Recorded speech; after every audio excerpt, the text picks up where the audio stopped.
All right, all right. Here we go. Hitting the Road podcast. Excited today. I'm with country artist Ryan Waters. Ryan, what's going on, man?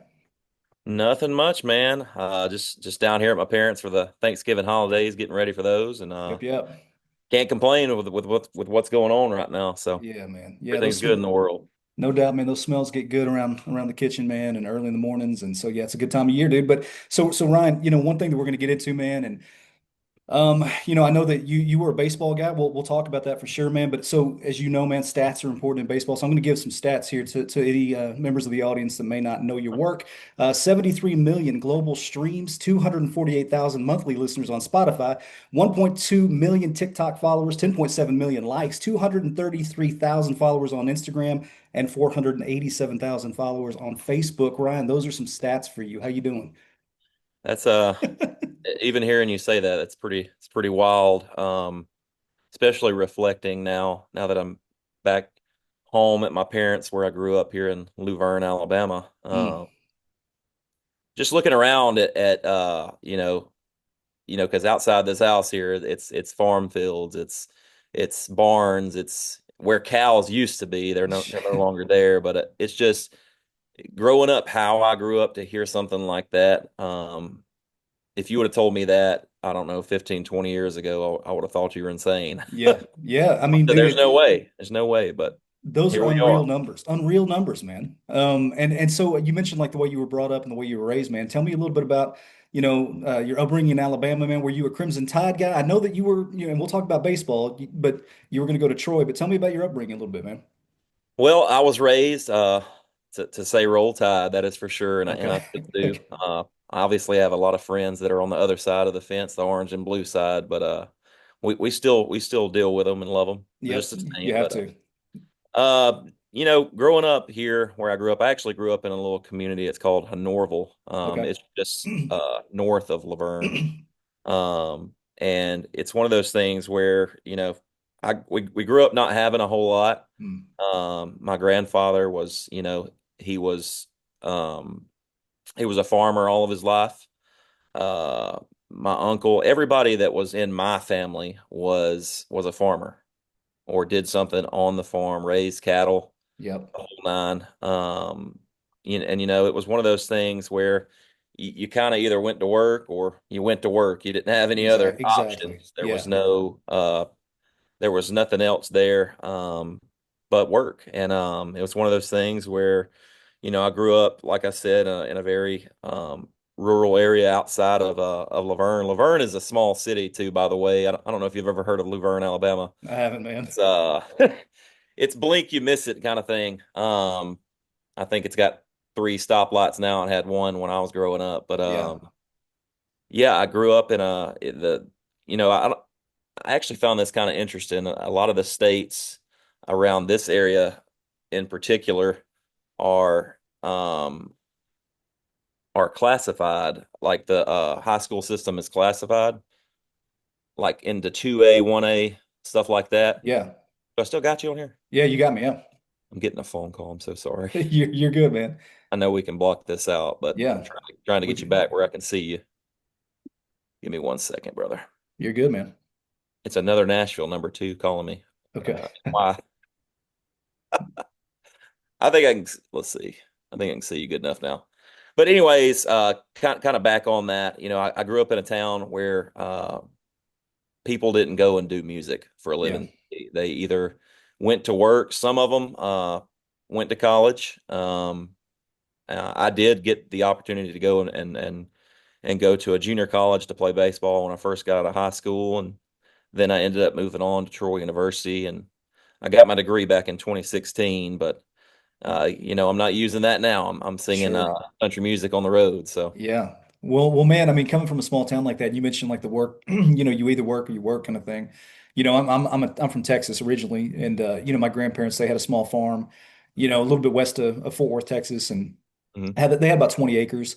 And man, I can remember so much of the time, man, like waking up early with my granddad and just, we're baling hay, we're doing all this kind of stuff, and it's funny, man. Like my payment was lunch, dude. Like I mean, I didn't, my grandfather didn't whip out the wallet at the end. I mean, but it built an ethic in me that I carry even now, man. I mean, just that kind of that roll up the sleeves and get it done.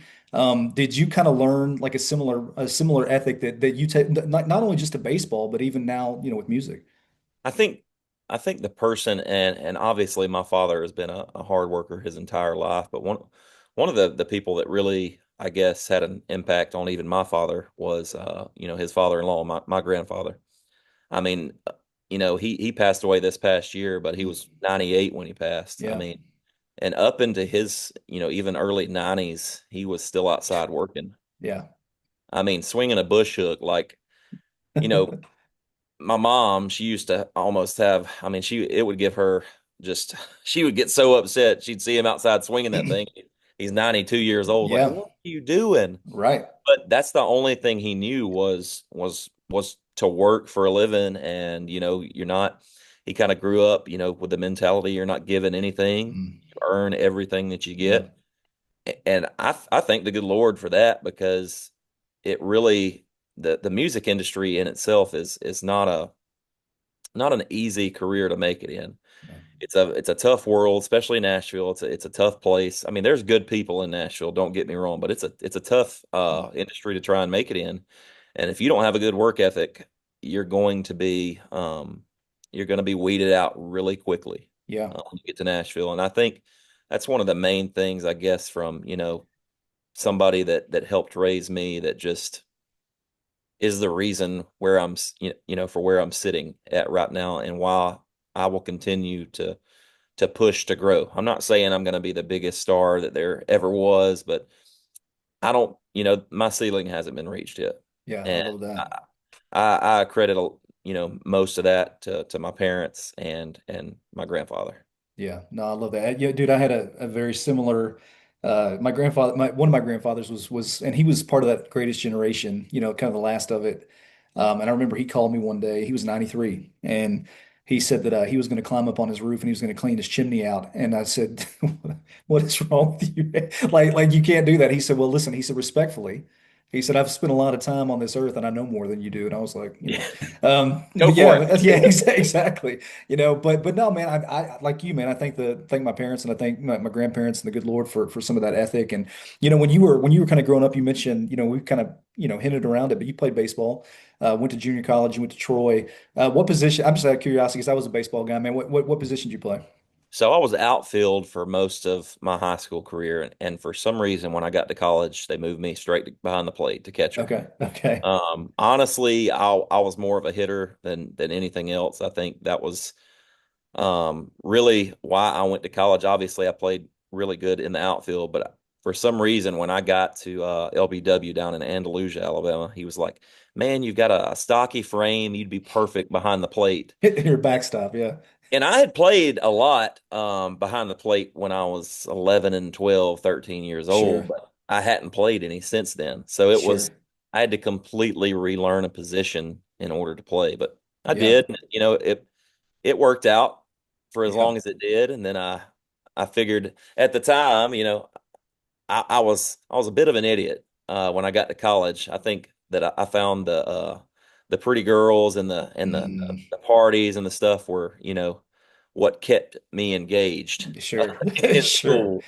yeah, It was one of those things where it kind of led me though. It's funny enough making that decision because baseball was like it for me. mm, That's what I envisioned myself doing because I loved it so much.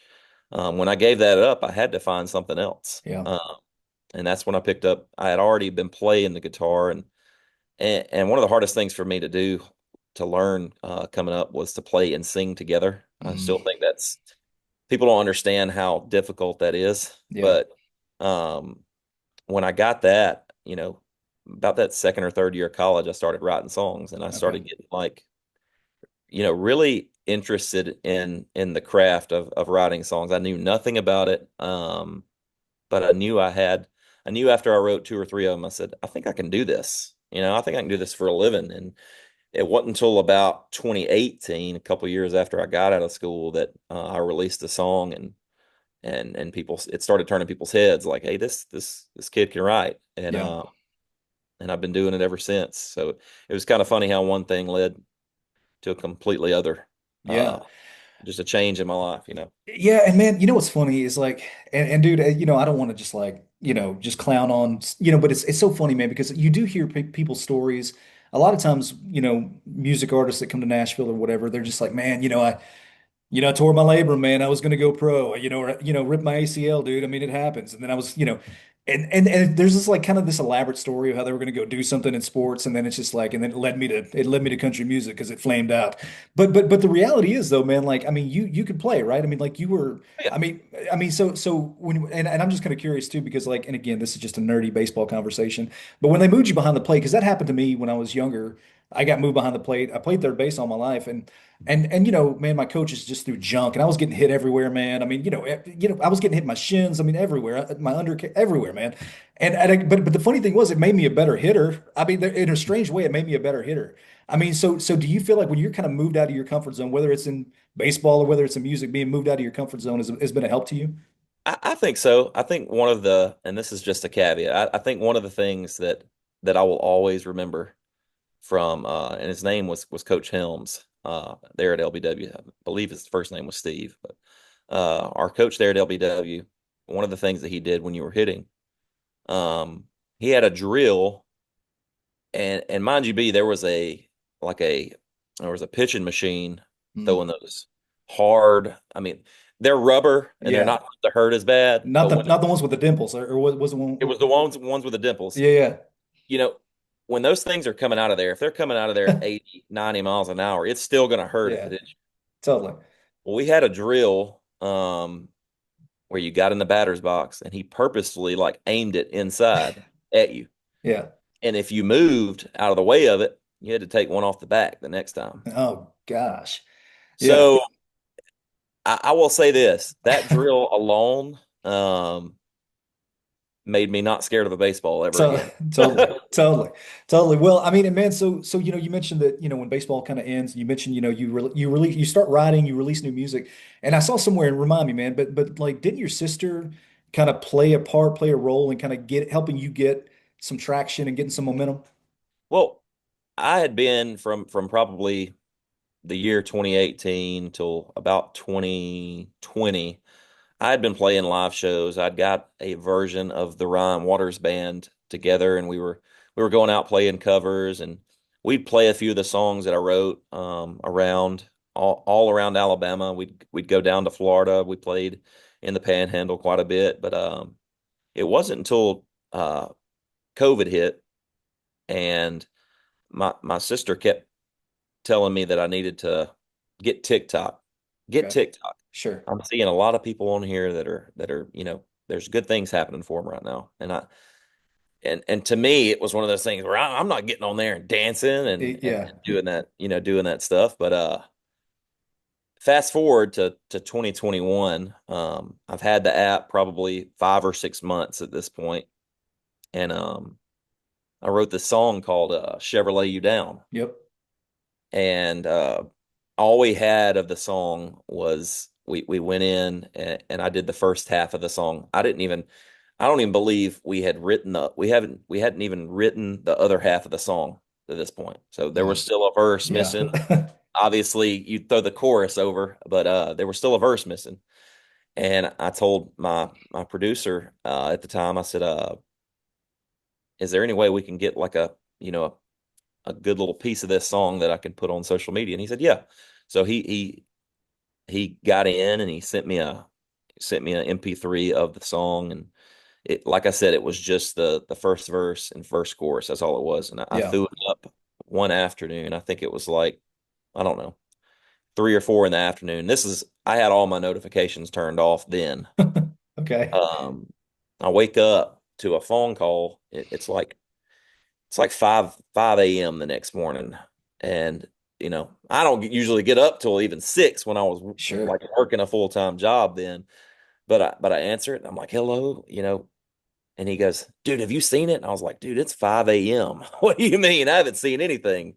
But he said, "Open up your TikTok," and by the time I opened up my phone, it was just notification after notification Good after grief. notification. It was going crazy, and I got on there, and the video that I posted at 3 p.m. the previous day was at like 1.3 million views. Man, incredible. And every time I slid my phone up to load, there was, you know, 150 more likes on the post or Yeah, 20, 30 more comments. I was like, what is going on? And sure. the song obviously was going, extremely viral. And Yeah. I went from, I think I had like 18,000 followers at the time to that next morning having over 100,000. Good grief, man. And then, Yeah. but by the time that video had kind of rolled and let out of steam, I mean, I was sitting at 230, 240,000 followers. And I'm like, Yeah. what do I do now? Right, right. And that was the first point that, I started getting phone calls from labels and I Mm, started getting, just new business opportunities that ultimately I was living in Alabama at the time there in 2021, ultimately led me to make the decision to jump and move to Nashville. yeah. Yeah, well, man, and to use kind of we'll stay in this baseball lane because I'm a glutton to do so. But my question too is like because it's like I think sometimes in the industry when you release a project or whatever, I mean anybody, and this is anybody across the board. I mean they can't all be you're swinging from your heels, man, um, but they can't all be home runs. That day that was a home run. I mean that Yes. and so I guess my question is, did you feel a pressure after that like what do I do next? Like what comes after that? I mean, because it's like, how do you top that? And do you feel like some of those have been like sometimes it's a single, sometimes it's a double? You know what I'm saying? Like how have you followed that? I feel like a lot of the music career is hit by pitch. That's a good way to put it.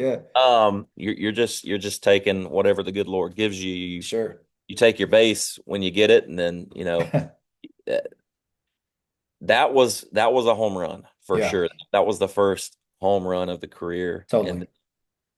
And when I got to Nashville, I didn't really have anything. I had not to get too to divulge too much deeply into my life, but I just recently went through a divorce, and there was just a lot of things that weren't going right for me. Sure. And that was the first thing that was like you said, a home run. I think it was Yeah, huge. But it was just a start. Now it was like, what now? What's next? We were getting, a lot of offers, and I didn't know. I didn't even have an attorney at this point. I didn't sure, know. I didn't sure. know what I was looking at. I don't know what I'm looking at on paper. What is this offer good? Is it not? And um, surely enough, a lot of them were not great. Yeah, And you know, me coming, that was one of the toughest things. I'll say this now, to anybody who gets their first offers and stuff like that. One of the hardest things to do is to say no to those offers yeah, totally. because when you come from a small town like I did, and you're writing songs, at least every other day like I was then, and you're really trying to make a name for yourself. When you get offered something, you want to jump on the first offer you get Yeah, because you think I might not ever get this opportunity again. yeah, But if I can stress anything to new artists or artists that are trying to make a career and a living out of this, is do not say yes to the first offer that you get unless you have an attorney look over it and it is a very good offer. I mean, I don't know, you want to be in a position where, I'm one of those guys. I have no problem with everybody winning, sure. but you Yeah, don't want to be losing while everybody else is winning. right, right. And No, totally. I mean, you know, and now with the label that I'm with now, I love them to death. I've got a booking agency that I just signed with in Nashville, about 3 months ago now, called Kincaid. Yeah, I'm with MDDN, my label out of Los Angeles. They also have an office there in Franklin. But I love the group that I'm with now, yeah, and I like that I can talk to them every single day. Even if it's not about what's going on in the music world. Maybe it's, sure. hey man, how's your ear doing? Like I think I've got an ear infection right now, and I got a call from somebody this morning, like, have you been to the doctor yet? It's almost like, dang it, is this my second mom? What's going Exactly. on? Yeah, totally. I'm No, and like, and like you "Wow." said, man, when you're putting a team together like that, and you mentioned MDDN, so like for those that maybe don't know, so you signed with the Madden brothers, right? Um, how does that, because I mean, obviously you were independent for a time, but Mhm. how does that whole thing come together? Man, let me tell you that's one of those things. It's difficult to explain, but it's I think it's all just honestly God's timing. I when I first got a message, it was from Benji himself. Oh, wow. And I didn't know, this is going to show a little bit of my age, I guess, but I didn't know who Benji was. I knew who Good Charlotte was, but I didn't Sure. know the Madden brothers separate Huge. from, Yeah. separate from Good Charlotte. Sure. And I got a message one night on Instagram saying, "Hey man, really love your music. Would like to, fly you out to Los Angeles and show you the studio and possibly talk about, us working together in the future." Mm. And I took it to the guy that was producing my music, and I said, "Hey, this guy named Benji has messaged me, and I don't know what this is. I don't know if there's any validity to it, but and he goes, Benji Madden, like Crazy. the Benji Madden." I'm like, yeah. You're like, I guess, yeah. And he ends up explaining it to me and who he is and obviously what an amazing career he and his brother have had there with Good Charlotte. Yeah. Long story short, I ended up flying out to LA and meeting him, meeting the team, and just really feeling like this is who I want to be with. Sure. And it's still odd. It's an oddity, I guess, that I'm this country guy from Hmm. South Alabama that sings country music that signed with you know,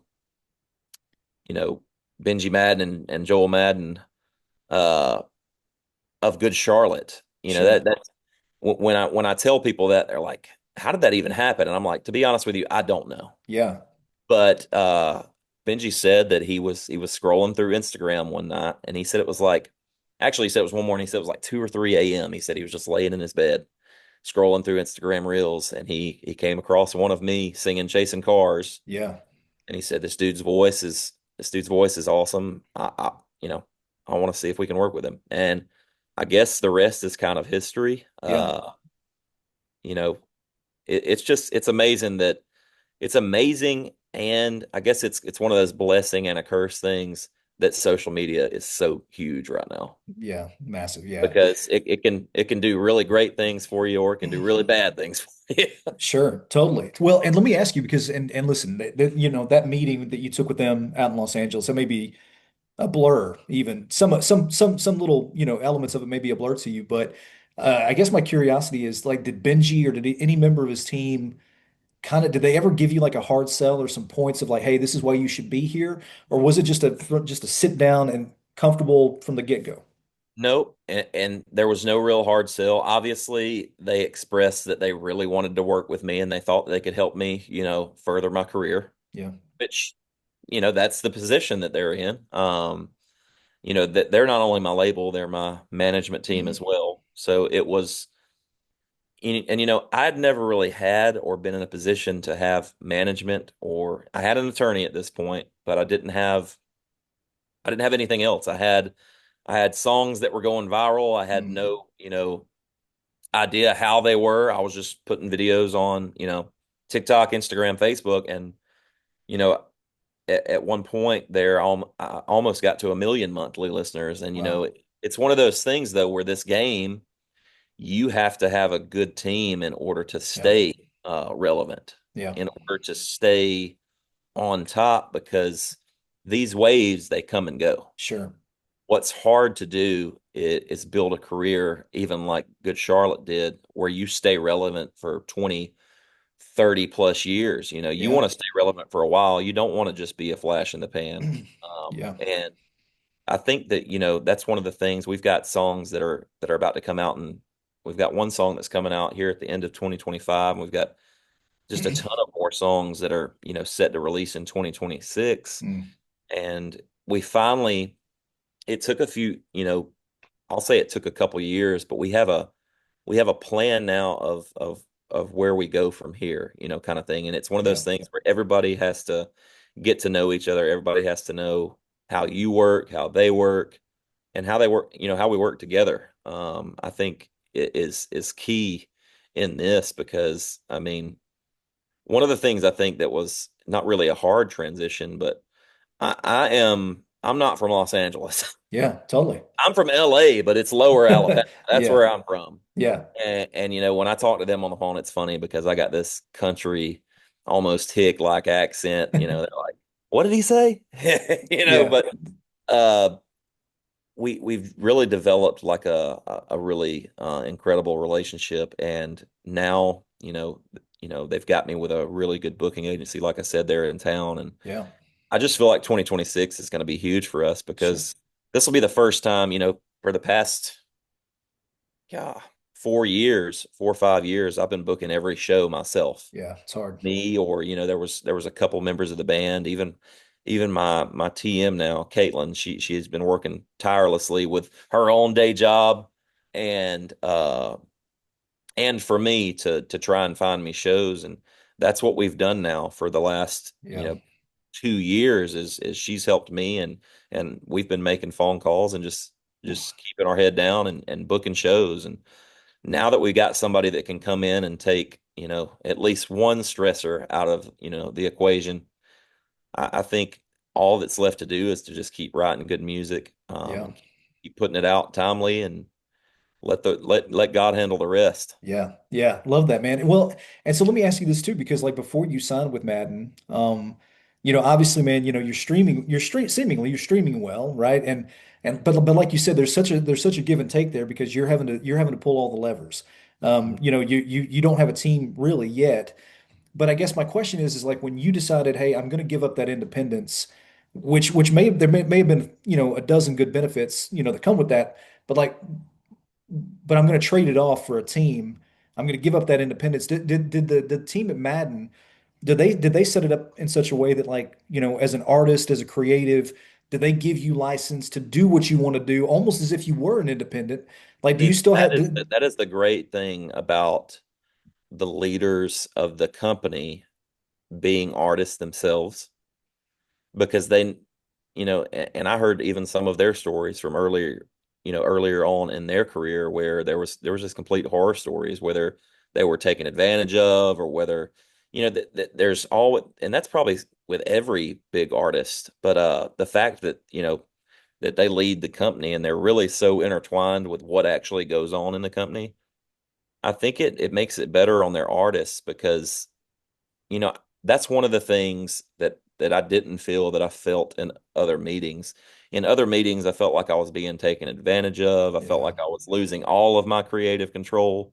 sure. Like, like, there was some people like, this is what you're going to write, and this is how you're going to write it. This is what you're Yeah. going to wear. No, I'm not doing that. Yeah. Sorry. Yeah. But and people are like, are those breaking points for you? Yeah, they Yeah. are. I mean, because what kind of artist am I if I'm not writing what I truly believe or what I, truly feel, or what I've even experienced before or Yeah. not, whether it's fact or fiction, I want Right. it to be what I want it to be. Sure. And they've been behind that every step of the way. One of the things that Benji told me early on, he says, we're not going to tell you what to write. Yeah.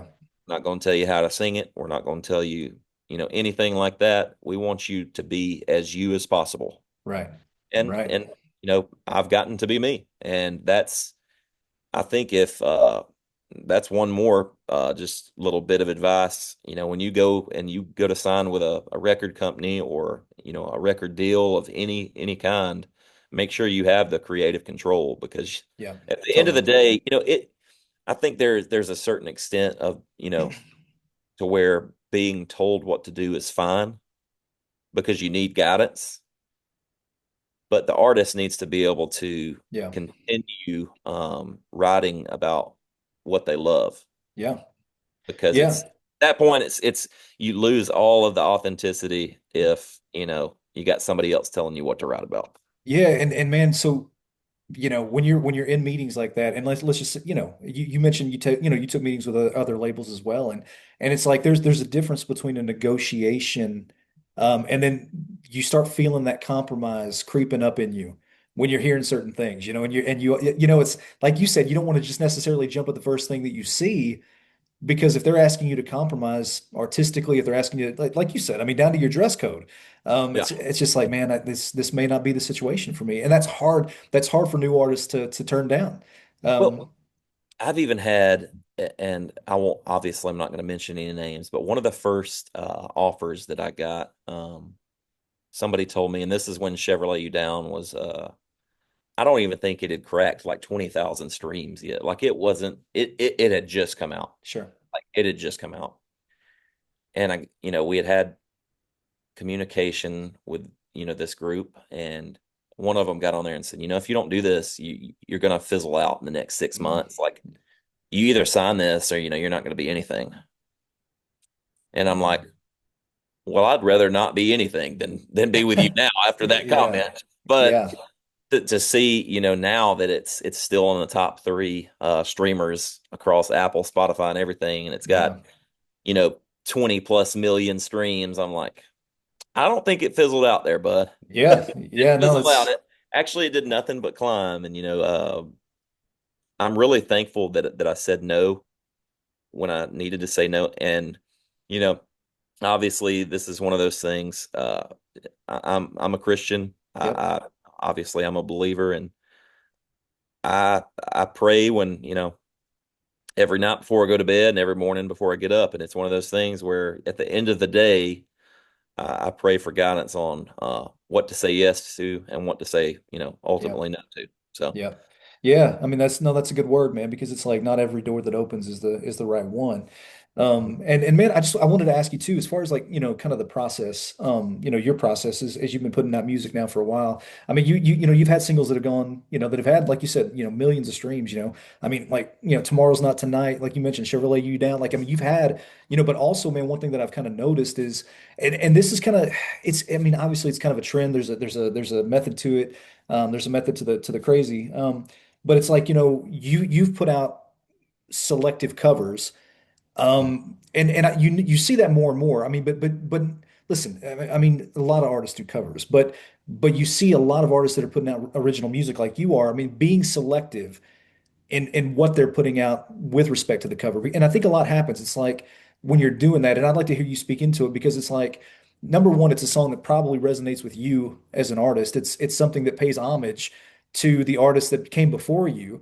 And it's something that sometimes, man, like it's like having that second wind, that having a song that has a second wind like that, the timing was right, man. So it's like you did, like you mentioned, you had a Snow Patrol cover, man. You had a Shania Twain cover, right? Like, and these things went super, like the strings on it were like, how did you, as you were kind of working through like what you wanted to do, how did you get to those types of singles? honestly, as for the Snow Patrol cover of Chasing Cars, I'd been going, um, and just to show you kind of where we were at, it that was probably the most pivotal. That was a huge turning point in my career. Um, I had around 300,000 followers at the time, and it sent me to over a million. Yeah, I crazy. mean that was the biggest of biggest things, song wise that I had released, cover or original. But really, I'd started playing it live. It was one of those songs that I had heard, growing up. My mother loved Grey's Anatomy. Okay. And, Yeah. and I associated it like most people do with a tragic scene in that show. But Yeah. I just remember listening to it when I was like 15, 16 years old. I was like, I like this song. I wasn't huge. I mean, I really didn't listen to a whole lot of music when I was coming up, but it was one of those songs that kind of stuck with me. Really enjoyed the song, and I don't know what inspired me to play it that day, but I was on a TikTok live, and there was Mm. there was probably 150 people in the live, and I started playing it, and I started singing it in this really low register voice, Sure. and everybody started commenting, "You need to release this, please release this." Oh, wow. Just back to back to back. People were messaging me. People were commenting on videos that were not of that song, saying, "You need to." you need to do a cover of that song. So I actually went into the studio the following week after I did that live, and I said, I think we need to do a cover. Mm. And my producer looked at me and was like, "No, Right. that is not the move. Like Yeah. we've got to keep, pumping out originals. Yeah. We got to keep doing this." And I said, "No, I really think this would be a good idea." Well, he finally came around to the idea, and he was like, "All right, well, let's see what happens." And we got our basis of the song, and we did like just not a voice memo of it, but we did like a take of it where I got in the booth, I did my vocal take on it, just the first verse of the song, and obviously the piano layered in and all that good stuff. Well, I go out. This is in front of his house there in Nashville, and it's freezing cold. I get in my vehicle, I turn it on, and I prop up the phone on the dash, and I'm like, I can't remember exactly what I said, but it was something like, "Have you ever heard Chasing Cars recorded by a country artist?" Mm.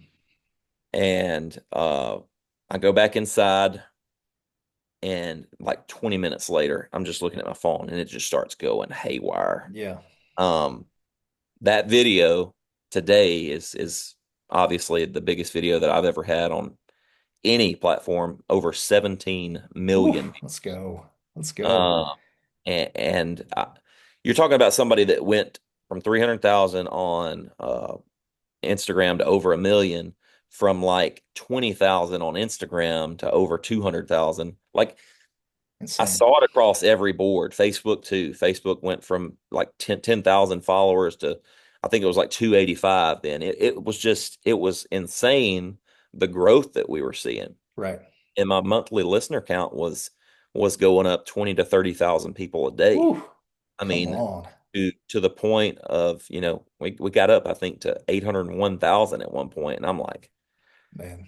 what happens now? I mean, Right. because Right. it's everything is just everything's been, obviously, from a small town kid, from South Alabama, it's been monumental to me. Some of these feats that we've accomplished, and it's still one of those things where I know we're not where I know we can be. Mm. Um, and I know that once we hit the road and we start playing like full length tour schedules, Yeah. that's going to change everything. Sure. It's going to change everything, and I'm so excited for it. I'm a little worried about my health in it all. Like, I Okay. want to, because it's something I've never done. I've never been Yeah. on the road for a long, lengthy period of time, and a lot of these artists train to be. They're just like athletes. Dude, Tim McGraw hasn't had a carb since the mid 90s.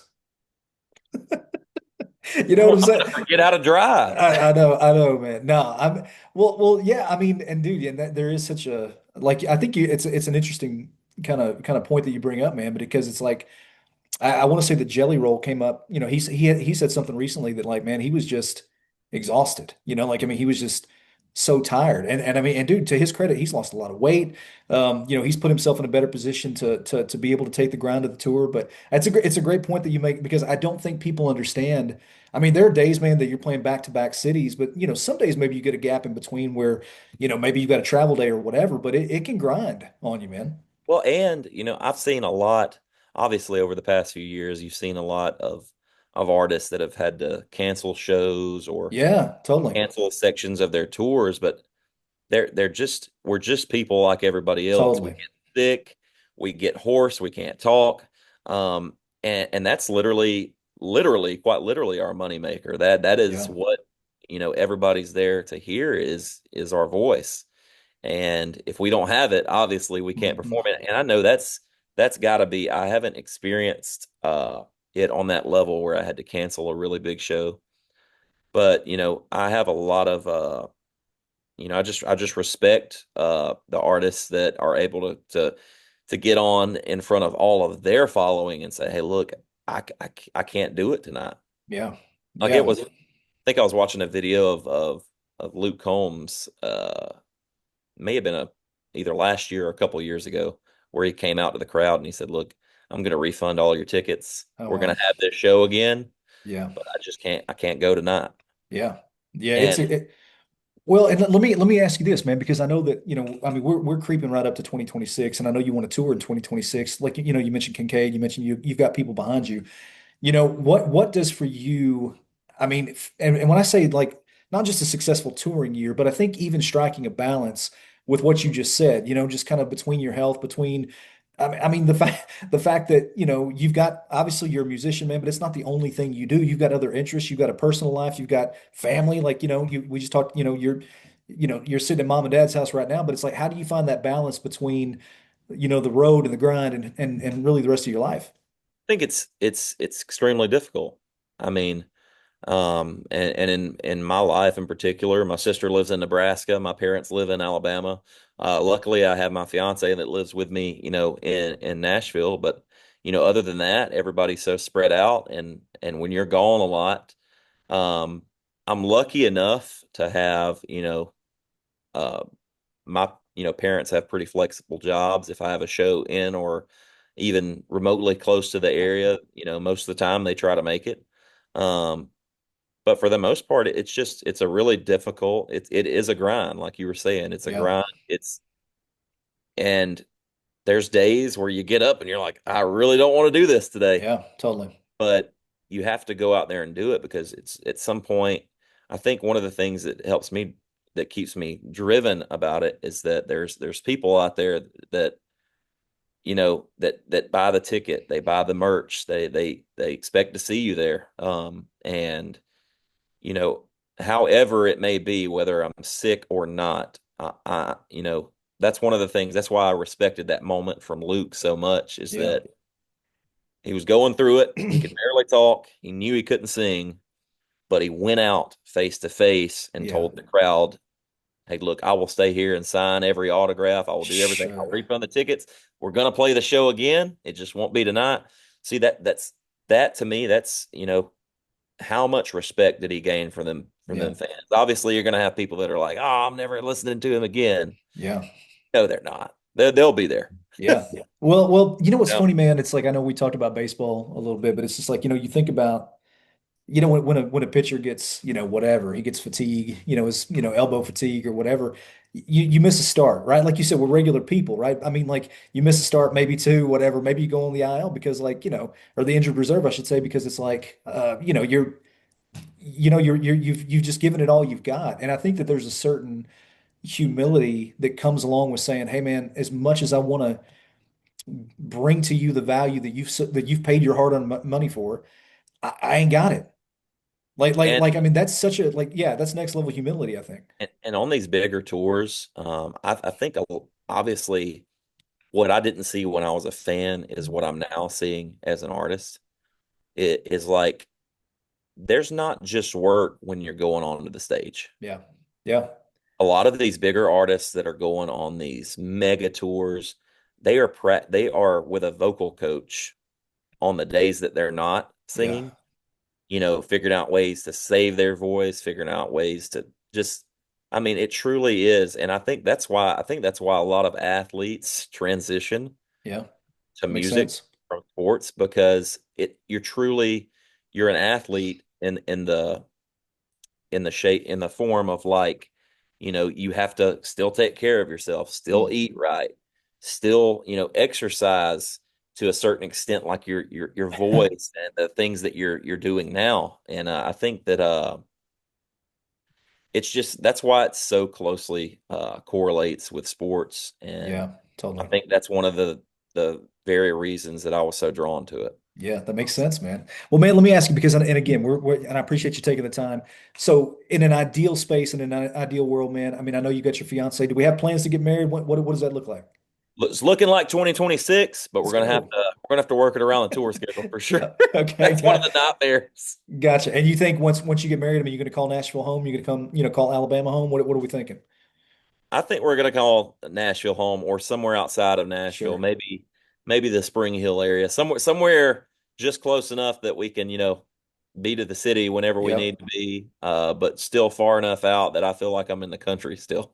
Yeah, no, just Spring Hill's great. Yeah, I mean, okay, and so like, if, and again, as you and your team are building out 2026, what is an ideal 2026 look like for you, and how do you win? And then how do your listeners win? How does your team win?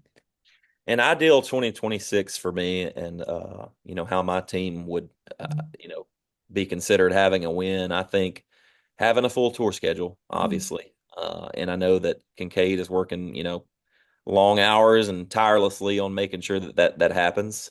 Having a full tour schedule, putting out new music, obviously, is going to be a big to do on the 2026 list. But uh, I think our biggest goal is, we know that we have fans in states. We know that we have fans overseas in Yeah, Australia and other places, but go and actually make a fan a lifelong fan. yeah, That is my, and I think my team's biggest goal of 2026 is, now that we've got the numbers, we've got the followers, let's go out and make lifelong fans. And yeah. that's what we'll do in 2026. Man, I love that, man. Well, dude, listen, man, you're the real deal, and it means a lot that you just took the time just to sit with me and let me just get to know you a little bit. And I think anybody that's listening, to let them get to know you a little bit better, man. And 2026 will be here before you know. We're rooting for you, man. We're pulling for you, dude. If you need anything at all, let us know. Ryan Waters, man, you've been amazing, dude. Thank you so much. And dude, have Thank a you so happy much, Tate. Thanksgiving. Tell mom and dad happy Thanksgiving, dude. We'll talk to you You soon. too, brother. I will too. All right, brother.